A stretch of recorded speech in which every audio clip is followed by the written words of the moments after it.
One of the first decisions that you have to make when you start sewing is what fabric to choose, right? And whilst learning the different types of fabric does take time, it is quite easy to actually run you through the difficult fabrics, the top fabrics that you want to avoid as a beginner sewer, because you don't want to make this learning process any harder than it has to be.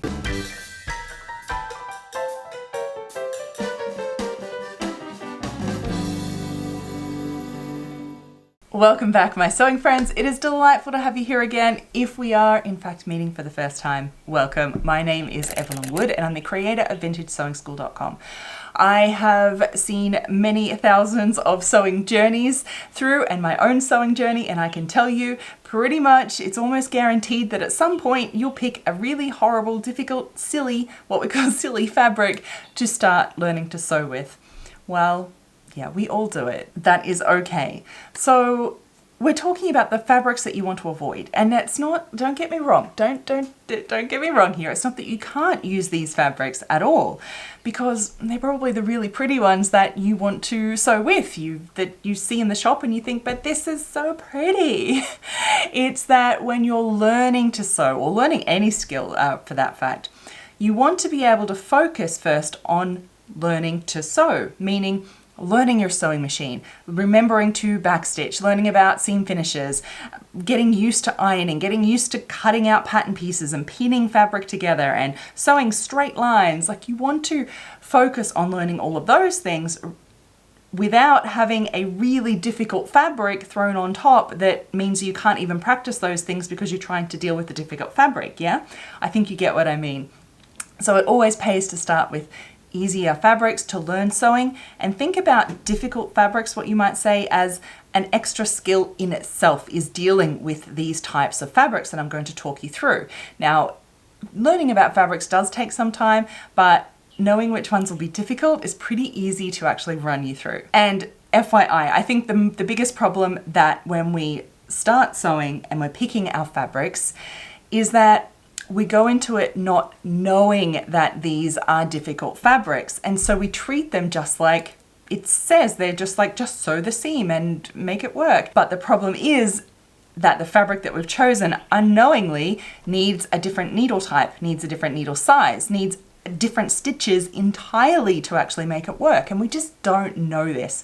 So if you go in at least knowing that you've picked a difficult fabric and that you need different needles, different stitches, etc., you'll be more successful. And a lot of people do start out using these difficult fabrics and, you know, they go through it, but it's the real problem comes is that we don't know that they're difficult, and then it just becomes frustrating and you kind of just throw it to the corner, right, and think that's impossible.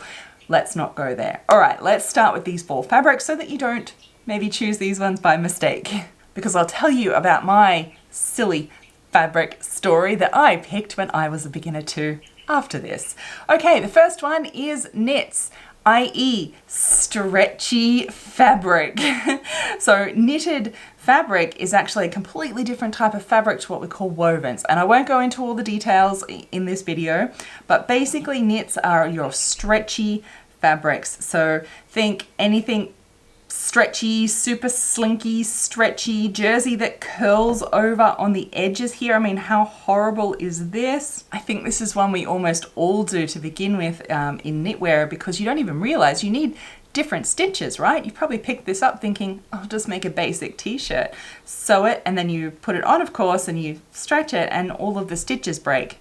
Yeah, so avoid knits and any stretchy fabric if you can, because, well, they require a different needle type. So you need different needle types to actually sew these with, so you don't break the fibers, and different stitches. Now, all about that is not this video, but that's why you come into problems, and that's why these are so hard as beginners, is because we need totally different like stitches and needles that make these work. So avoid anything real stretchy like this if you can. The next categories are avoid chiffon, organza, anything basically sheer. So you know these fabrics, right? They're beautiful, super soft and like see-through even. Basically why these are really difficult is because Well, one, they're see-through, so you can see everything through, so your seam finishes need to be really, really good. For instance, if this was a messy seam with like visible stitches and everything, it would look really bad, and you probably won't be very happy with the end result. This is a French seam, of course, that's appropriate for this, but as a beginner, you don't know this, of course, so you wanted to stick with it easy. These can also very easily get munched up in your sewing machine because they're so super soft and light. Then you have to worry about layering, so it's actually not see-through to get your underwear, and there's just lots of things that make sheer fabrics really hard to work with and lots of things to think about, and you just don't need all that extra drama in your life when you're learning to sew. So avoid, as I said, the chiffons, the organzas, anything really sheer and see-through that you want to avoid. Next up, avoid denims or really anything super thick. So these are really difficult. Like thick fabrics are really difficult because often you're actually sewing many, many layers together, even up to 8 layers. And by the time you get to 8 layers, you can see just how thick these seams, and trying to stitch over the top of this actually becomes. I mean, look at this wool here. It is like enormous. How can you sew over the top of this? So you really don't want to add having to deal with all this extra bulkiness and thickness, because your sewing machine, if you're only learning how to use it, having to try and wrangle through all these really thick seams, and sometimes it's thin, sometimes it's thick, and you're like bulging over little mountains on your garment, it makes it really tricky. So you just want to focus on learning your machine, not how to deal with really thick, bulky areas at the same time, because it just becomes, you know, a nightmare to have to deal with. So just avoid those really thick, heavyweight fabrics to begin with, because it's just going to make your life a little bit harder. My next category to avoid is drapey fabrics. And so by this, I mean slinky, shiny, soft, drapey, flowy, anything like this. I think you get what I mean, right? These fabrics, whilst they look beautiful, they just drape and fall, and can you imagine having to try and cut this out? So this rayon georgette here is just beautiful. I mean, it's going to like flow so nicely on your garment, and it just, oh, look at that drape to it. But do you know how difficult this is going to be to, one, even lay out flat on the table, and for it to not move around, and then trying to put your pattern piece on here, and then as you're cutting it, not it move and slip. It just slips everywhere, and it just is a big problem. Even from just trying to cut it out is really hard. And then if you've got like shiny and slippery fabrics, as you're putting this together and you're trying to pin it, it just slips and moves. Look how easily this moves and slips as I'm trying to get it. So imagine trying to do this under a sewing machine. It is just going to slip and move everywhere and just be so difficult to work with.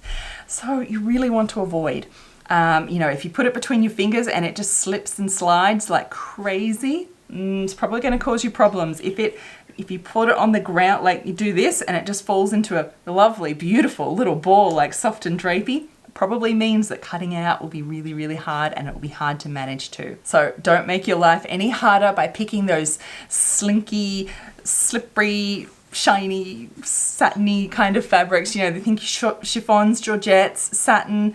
I mean, there's crepes, there's all sorts of different types, but I think you get what I mean by the look of it. Don't worry about the name, worry about what it looks like. And there are ways to mitigate all these types of fabrics. There are absolutely ways to mitigate all the problems that we talked about, but that is a completely different video, or that is not even a video. That is what I do at Vintage Sewing School, of course. And you can definitely learn how to deal with these fabrics, but that is, as I said, a skill in itself. So stick with, I always say, the like 101, the 0.0 of a fabric, it's always like a quilting cotton is really good to start with. It's stable, it's not too thick, not too thin, it doesn't slip around, it'll do what you want it to do. That is a really, really good startup fabric, so that you're not dealing with all these problems. You can just learn sewing first and get good at that, and then introduce these more difficult fabrics as you've learnt your sewing machine and cutting and pinning and all of that fun stuff. But I did tell you, we all make the mistake of picking a oh so pretty fabric and just wanting to sew with it. What was mine? Well, many.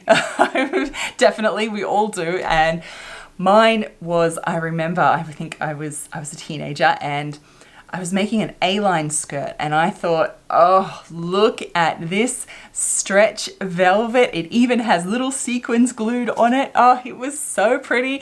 It was an absolute disaster, nightmare to sew with. I can't even tell you. Absolute disaster, because I didn't know that I needed to do things differently for stretch. The fit was different because I didn't read the back of the envelope, of course, to what fabric suggestions, and I didn't use the right needles, I didn't use the right stitches, they all just snapped and broke, and it was just a total disaster nightmare because I had no idea going into it that it was a difficult fabric. So hopefully you won't make that mistake. I would love to hear from you down below. Hopefully has this video saved you from making a fabric disaster, or at least now you know. Let me know in the comments below. I'd love to hear it. Plus, if you have your own silly fabric choice story, I'd love to hear it too, because this is how we all learn from each other, is we are a sewing community here. So do me a favor, if you haven't already, do hit the subscribe button, because YouTube very often will show you all my videos, but you might not actually be subscribed. So do hit that. It lets YouTube know and helps my channel grow, and I very much appreciate that. Do check the description box. So that's a little link down below this video. If you click the little button, it will drop down in the description box. I've listed out a bunch of other videos that I think will really find useful if you found this one useful, that will help you in your fabric selection choices. For instance, sewing between polyester and cotton. What's the difference? That's a really good video. So that's all linked down there for you. And until next time, my sewing friends, happy sewing. Bye.